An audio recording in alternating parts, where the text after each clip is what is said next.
magandang hapon po. So, welcome to another vlog. And vlog na to is not about mukbang. This is just an update of what's happening with me. So, I just wanted to share with you guys of what happened today. Today is May 14th, 2021. And it's already what? Afternoon, around 3:25 in the afternoon. It's a Friday, and I just would like to share with you the very good news that I've received today. So finally, I passed CPLED. So I'm pretty sure baka magulat kayo kung ano ang CPLED. So basically, mapapansin naman ninyo in my previous videos, pag nagmumukbang kami ni Mao ng aking wifey, palagi kong kinikwento about CPLED or my career about law.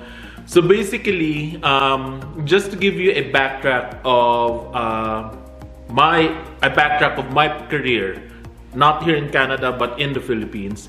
So I've been a lawyer in the Philippines since 2008. I took the bar exams in the Philippines in 2007, September 2007, and then results were out months after. I think it was March 2008 or April 2008. And then, so I was staying in the US back then, and when I heard the news, I had to immediately go home because the next process for after passing the bar or after the results were out was for me to actually go oath taking or take the oath and then sign the roll of attorneys. And then I've been practicing, I started practicing my career in May of 2008 until 2016, December 2016. So that was 8 years. And then I migrated here in Canada in January of 2017. And of course,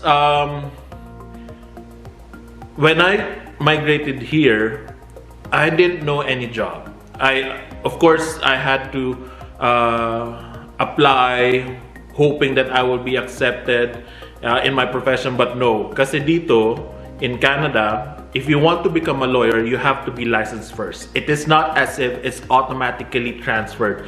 Even if you are Canadian who studied abroad, for example, in Bond University, or in the UK, or in the US, any law school that you have attended, even though you're a Canadian citizen,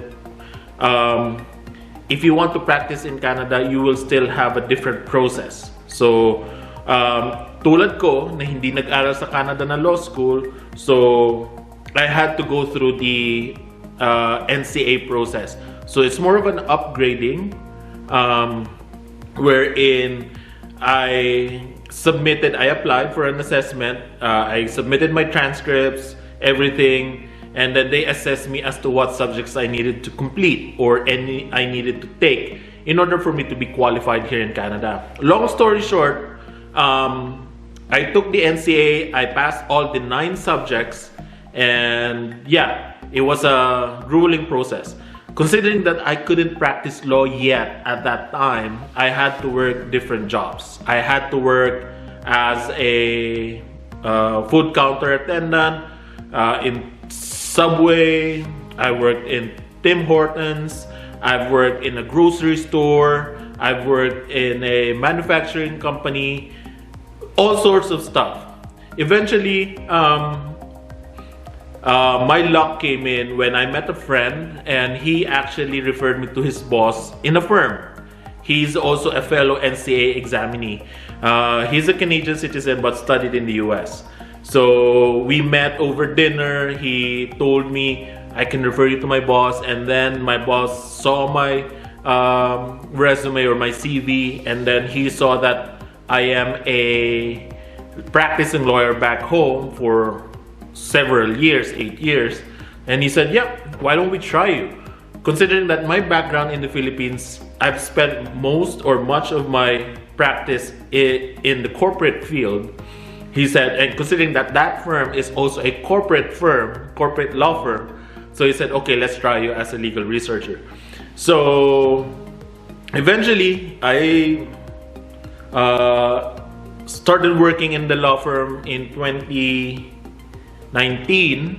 and then 2020, when I passed the exams, I started my articling, and then basically, yung NCA natin is more of like a law school.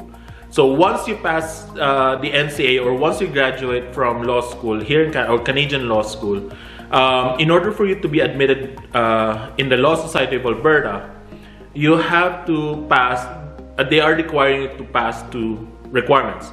One is an articling, which is a practicum. Technically speaking, yung hindi familiar with articling, this is more of a practicum per se. And then the other one is a CPLED. For the Filipino lawyers out there, it is equivalent to MCLE. I mean, in a way. Parang they have a program wherein they train students or yung wannabe lawyers para ma-prepare kayo in the real life. Kasi nga, subjects are more substantive, but yung tinuturo sa amin sa CPLED is more of dealing with clients, the format of interviews, negotiation, or mga ethical standards or whatever, the formats of legal opinion. So it was a grueling process. Okay, at that time I have a family, I have a beautiful wife. Of course, kailangan ko rin naman siyang alagaan. I have work because with work I am receiving salary, and of course with CPLED, diba? Dun sa CPLED, this is for a very long time. This is actually the first time that they have overhauled the program. Hindi lang ito yung revisions, but a revamping of the entire program. So we are the first regular batch. May pilot batch, but wala naman kaming alam doon. Pilot lang yun eh. Kami, regular batch, first batch. So technically speaking, with all the lawyers in the firm who went through the old one, as much as they want to help me, our program is different now. So, and then the problem was exacerbated by the fact that we don't know anyone who has undergone this program. So there's no one to actually ask questions from. So that's our problem, that's my problem. So I had to devote so much time in this because I cannot afford to fail this. Kung makikita ninyo sa mga videos namin, meron ako isa doon puro mga live stream. I would be coming home from work, sleeping until 9, and then eventually by 9 p.m. I would be starting to study until 2 a.m., sleep, and then wake up to go to work over and over and over again, which is fine with me. I am not, my disadvantage is that first, English is not my native language, so I had to be at par with those who are actually well versed in English. Oh, yes, I can say my English is good, but in terms of comprehension, syempre, I have to make sure that I am,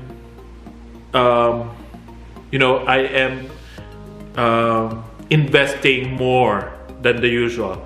So, and then meron kami, so the CPLED is a 10-month program which started in June and ended in March. And then by March, I had to, after the capstone, yun yung 5-day program or 4-day program, as in, talagang whirlwind. Ang hirap kasi yung 9 months mo na pinag-aralan mo will be compressed in 4 days, wherein you have to apply it every day. Hindi lang every day. In one day, ang daming activities. And you don't know any information beforehand. You will only know the information at the start of the day. So, ayun, ended March 20 something, and then April, sabi ko, I'll just have to schedule a bar call. Kahit na hindi ko pa alam yung resulta, nag-schedule na ako ng bar call. Kasi at that time, I was confident that I will pass it. So, sabi nila, the results will be released ng May 14th, which is today. So at 8 a.m., I was really nervous, anxious, kasi nga, alam mo yon, parang hindi ko alam kung ano yung ini-expect ko. As much as I want to hope for the best, reality sinks in na parang ang hirap, di ba? And so I prayed to the Lord na parang, Lord, I know I've not been a really good son of yours when I came here to Canada, during my stay here in Canada. But I know I have a purpose as to why I'm doing this. And you know, you put me in this position. And I'm just hoping that you could give me this so that I'll be able to do more. Diba? And then eventually, a lot of my friends, yung iba, they're already graduates of Canadian law schools. Yung iba, mga NCA rin, mga foreign educated lawyers na nag-uusap-usap na. Hindi ako ganun eh. Ako yung tipong sarilihin ko na lang. Para kung sakali man bumagsak ako, hindi ko kailangan sabihin. I can just retreat from them and then, you know, do my own thing.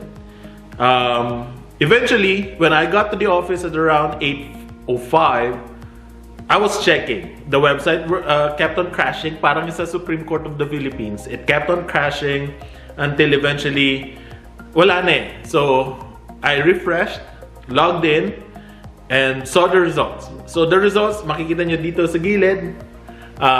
Yan. So, completed ang capstone ko. So, yeah. Ngayon, I'm done articling kasi I've been articling since January 3rd, 2020 until today, even until June pa nga yan eh. So more than 1 year, and I've passed capstone. So I've completed the 2 requirements, and then June 30 comes, I will be called to the bar. The reason why I need to share this with you, friends, is that